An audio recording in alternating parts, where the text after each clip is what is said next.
Megastar Shakib খানকে নিয়ে গতকাল একটা ফেসবুকে পোস্ট করলেন সৌভিক আহমেদ। আর সেই পোস্টটাই ভাই পুরো ইন্টারনেটে গতকাল থেকে ভাইরাল, এবং কি সেটা নিয়ে ভাই প্রচুর আলোচনা হচ্ছে। তো সেইখানে সৌভিক আহমেদ কি লিখলেন, তো সৌভিক আহমেদ সেই টাইটেলে লিখলেন যে এইসব পোস্টে কোনো টাইটেল লাগে না, আর সেটাকেই ভাই পুরো ইন্টারনেটে ভাইরাল হয়ে গেছে।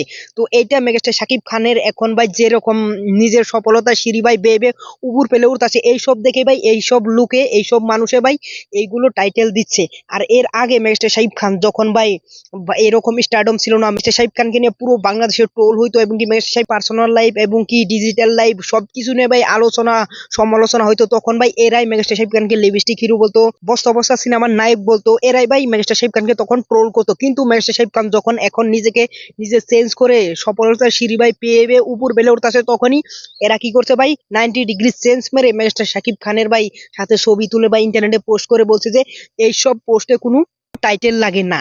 তো তোমরা এখন ভাবো যে মেগাস্টার শাকিব খান নিজেকে নিজে ভাই কতটুকু চেঞ্জ করছে। আর মানুষে বলে না যে যদি সফলতা থাকে তাহলে মানুষ চারিপাশে ঘুরঘুর করে এবং কি মানুষের পাও পর্যন্তও ধরে, কিন্তু যখন সফলতা চলে যায় তখন মানুষের ভাই আশপাশ দিয়ে গেলেও ভাই মানুষের সাথে গন্ধ ফিল হয়। তো মেগাস্টার শাকিব খান এখন সফলতা আছে, এখন চারিপাশে ভাই মানুষ ঘুরপাক কাছে।